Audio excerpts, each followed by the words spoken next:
ये कहानी तब की है जब बड़े ही हौसले और उत्साह के साथ राम जी की वानर सेना रावण को हराने और माता सीता को मुक्त करवाने के लिए राम जी के साथ श्रीलंका की ओर बढ़ रही थी।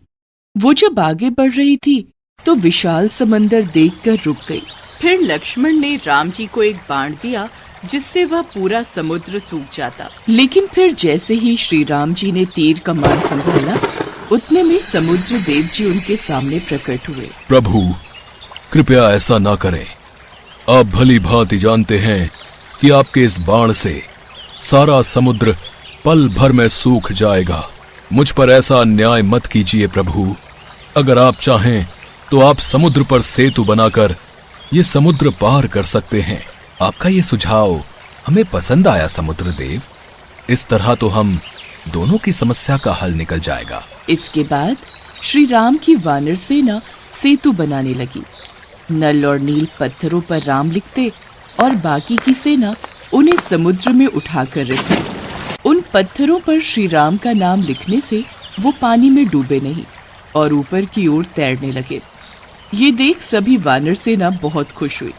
फिर सेतु बनने का निर्माण कार्य जोरों शोरों से शुरू हुआ। समुद्र किनारे बैठे श्री राम, लक्ष्मण और हनुमान जी के साथ ये सारा नजारा देख रहे थे। तभी वानरों ने आकर हनुमान जी से शिकायत की।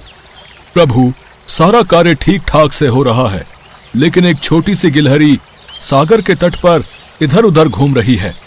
अगर कहीं वो हमारे पैरों के नीचे आ गई तो दबकर मर जाएगी। शरीर पर रेत लपेटकर उसे सेतु पर आकर गिरा देती। हनुमान जी उस गिलहरी की मंशा समझ गए। उन्होंने जाकर गिलहरी की पूंछ पर पांव रख दिया। तभी गिलहरी चिल्लाई, हे राम, हे राम। गिलहरी की चीख पुकार सुनकर राम जी वहां पर आए और उन्होंने गिलहरी को अपने हाथ में उठाकर पूछा, गिलहरी, इन बड़े बड़े वानरों के बीच भला तुम क्या कर रही हो? प्रभु, सेतु पर बड़े बड़े पत्थर हैं। यह पत्थर आपके पाँव में न चुभ जाए, इसीलिए मैं रेत लाकर इन पत्थरों पर डाल रही हूँ। इससे आपकी राह कुछ आसान हो जाएगी।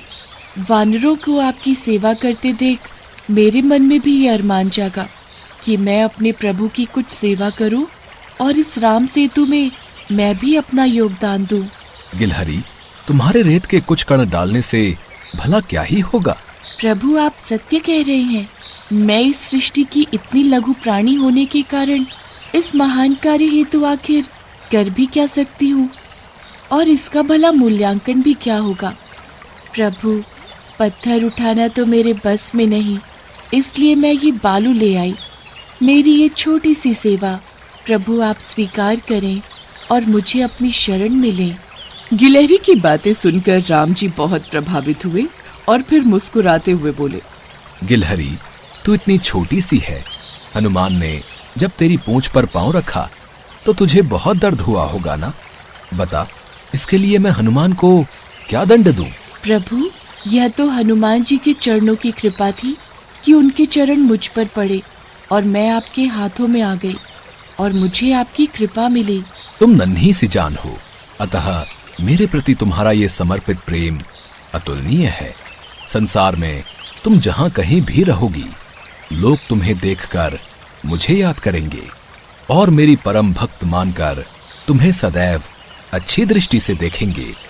मैं तेरी ये सेवा कभी नहीं भूलूंगा। रघुकुल पर तेरा ये एहसान रहेगा। युगों युगों तक तेरी ये कथा सुनाई जाएगी। फिर भगवान श्री राम ने जब ये वचन कहकर प्यार से अपनी उंगलियों से उस गिलहरी को सहलाया तो उसी दिन से गिलहरी की पीठ पर राम जी की उंगलियों के निशान धारियों के रूप में उस पर छप जाते हैं। तभी से ये माना जाता है कि गिलहरियों के शरीर पर मौजूद धारियां और कुछ नहीं बल्कि भगवान राम की उंगलियों के निशान